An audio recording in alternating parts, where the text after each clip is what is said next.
Mandate of God was considered the mightiest ship within the Zlane theocracy and among the contenders for the most capable dreadnought operated by the Concordat. Superior engineering and protection compared to her peers allowed her to prevail in numerous engagements, even against formidable foes or overwhelming odds. But these were not her peers. The Concordat's most brilliant strategists planned this operation thoroughly, with commendable zeal and religious discipline. But even if caught by complete surprise, the defending forces unleashed a devastating barrage that crippled or outright destroyed most of the warships unfortunate enough to form the attacking vanguard. As Sergeant Zelo was gearing up, he wasn't aware of the finer details regarding the unfolding battle. But, listening to the reports over the ship's intercom, he figured it wasn't going as hoped.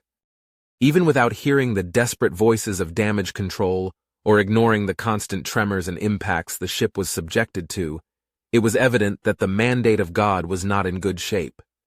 The sudden lurch forward and the loud boom echoing through the ship indicated the complete loss of power to the main thrusters. Meanwhile, the flickering lights before the general blackout and the humming of the emergency LED bulbs confirmed the incapacitation of the reactor core. He wasn't surprised when his superiors ordered him and his men to the armory, yet the mental preparation could not distract him from the unnerving conclusion everyone had reached once the command was given.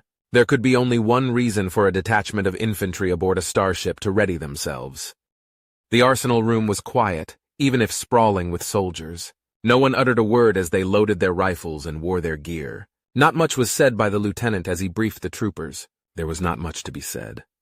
Still, the old saying that no plan survives contact was true, even more so when dealing with a relatively new race to the galaxy. But the possibility of the enemy foot soldier being as fierce as their warships was a constant torment in everyone's mind. The sergeant, even if worried about the safety of his men and that of himself, did not question his orders. As the platoon formed a long column, they hurried toward the main hangar, with Zelo's squad at the rear of the formation. The corridors of the ship, engulfed by an eerie darkness, appeared more hostile and claustrophobic than usual, as debris, sparks, and fumes from electrical fires impeded most of their movements. As they arrived, numerous squads already occupied makeshift fighting positions. Some were behind damaged starcrafts, while others positioned themselves on catwalks and other elevated positions. The lieutenant trusted Zelo and his judgment as one of the most experienced troopers of the platoon. He ordered the sergeant and his group to stand by the blast door, with instructions to shut it close if the situation demanded it.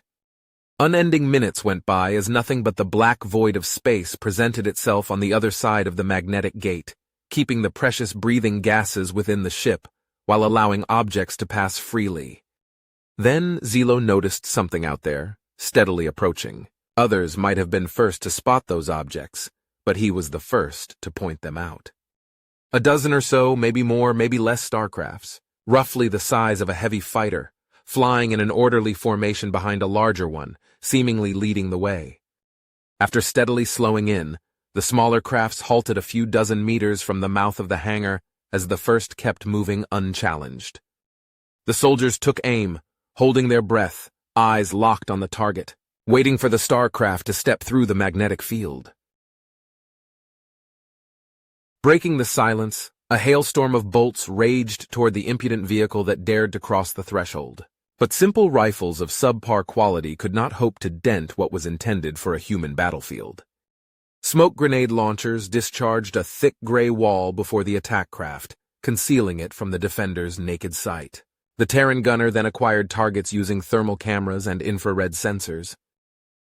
The squeaking of their guns was suddenly hushed by the roar of a 40mm autocannon mounted underneath the gunship's nose, tearing everything it pointed at to shred at 500 rounds per minute from a dual-purpose he-tappy belt. As the rounds whizzed by, they displaced the smoke from their trajectory, creating a deadly show of lights as the gray cloud of particles was illuminated by the flashes of gunpowder explosions. Evidently not satisfied with the results, a storm of rockets disintegrated most of the soldiers and the cover they were shielding behind. Zelo would have suffered the same fate if not for someone pulling him by the collar behind safety. Just as he fell on his back, a burst of automatic fire caused a chain of impacts and explosions just where the sergeant was standing. Struggling to stand back up, as the concussive force was significantly more than his eardrums could tolerate, Zilo was relieved to know all his team was still in one piece, something that could not be said for the rest of the platoon. Calling over one of his men, he instructed him to peek into the hangar using the corner camera he was issued. They then huddled behind the bright screen.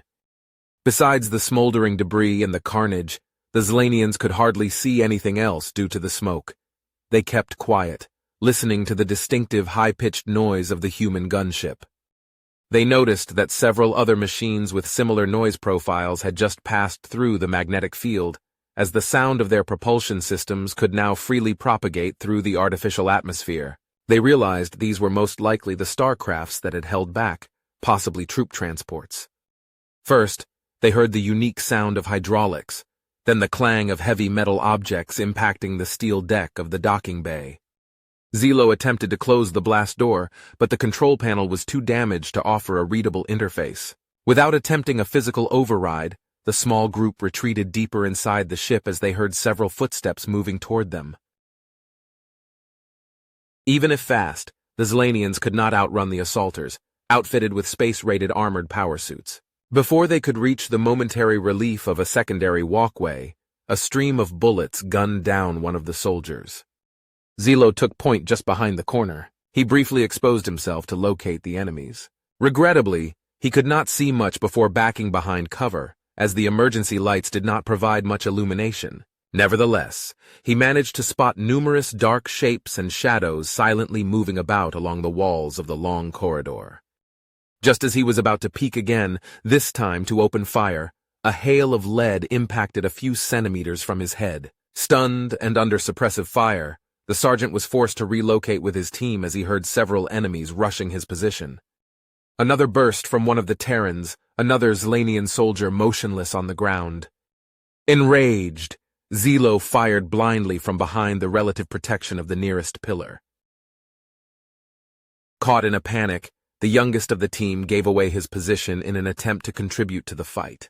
He was taken down by a single loud boom that echoed with a terrifying tune in the lightless corridors. Looking at the lifeless body, Zilo noticed how the uniform was sparsed with several punctures of relatively small diameter. He loudly cursed the humans for using pellet launchers, calling them barbaric and uncivilized. With no hope of achieving fire superiority, the sergeant ordered his remaining troops back, even deeper within the ship. After costly exchanges with no sign of success, the team reached a barricaded position that served as a checkpoint prepared by other Zlanian soldiers. These appeared to be better prepared, as they managed to take down two of the pursuing enemies. A quick scuffle ensued. It seemed to end quickly as the humans stayed behind cover and tended to their casualties. Meanwhile, Zilo regretted not doing the same for the fallen comrades. Regardless, he felt safer, knowing there were over 50 steps of unobstructed line of fire between them, as well as a repeating bolter gun operated by his allies pointed straight at the assaulters. Hoping to have a moment of respite, the sergeant turned toward his fellow Zlanians troopers. He could not even begin to plan their course of action when a small metallic cylindrical container landed a few arms' length from him. He did not know what it was, but his instinct and prior experiences highly recommended him to move. He didn't think fast enough, as after a flash and a loud bang, his sight and hearing were severely debilitated. In a blind panic, he swiftly crawled away opposite from where the humans were known to be. He was about to get up and run when, as if under suggestion by a higher entity, he turned around to look at his comrades. While they were rolling painfully on the ground, their hands on their eyes and ears respectively, he saw a figure silently walking up to them. Zilo could not see it clearly, but it was obviously from Earth. Distinct in the arrogant step and the weightier presence, he was sure it was a human, a dirty Terran. What caught its attention was a little feeble flame stuck at the end of what he thought was the tip of a rifle. For a moment he was mesmerized by it, a little light in an endless sea of darkness. He was almost drawn to it, needing the certainty that only eyesight can provide when there's enough light. Only for a moment, though, as a wall of fire was spewed against them. Fortunately for Zilo, he was not the intended target. but unfortunately for his conscience, his companions were. He watched in terror as the flames stuck to them, how the heat melted their uniforms, fusing them to their skins. The screams were etched within his soul, undeletable from his memories along with the terrible stench, the smell of burnt flesh and chemical compounds, the scent of guilt and despair. He turned around and ran. In a blinding dread, he ran as fast as he could. He thought of many places to hide or seek help, but all around him the echoes of fierce fights and the silent aftermath of deadly encounters guided him to the only place he felt could keep him safe. When he reached the bridge, he pleaded with the officers to shut the doors, to seal them close. Once they did, he explained his tragic struggles and the ferocity of the attackers. He had just finished talking when faint, distant noises could be heard behind the reinforced wall, where the main corridor would be. Zelo got close, shivering all the way down. He heard muffled and indistinct sounds. He heard no voices, but one thing was clear. Something was being placed on the door. Even if a thick layer of composite armor was between him and those humans, he felt no more secure than if he were behind a thin glass panel. As he stepped back, he heard a distinctive sound, the byproduct of thermite burning at over 2,500 degrees Celsius. On the door, a red-hot incandescent shape was taking place. 2 vertical and 2 horizontal lines seemed to form a rectangle of just under 2 meters high and 1.5 wide. 2 lines connected the opposing angles, dividing the geometrical figure into 4 triangles. Had Zelo known of his misfortunes, he would have never come to Saul. The Zelane theocracy wasn't aware of the human naval infantry's disdain for surprise parties, let alone their policy of warm welcomes. Back then, the broader galaxy was unfamiliar with the humans, yet they were very familiar with war. He gulped down and stepped back as the door exploded.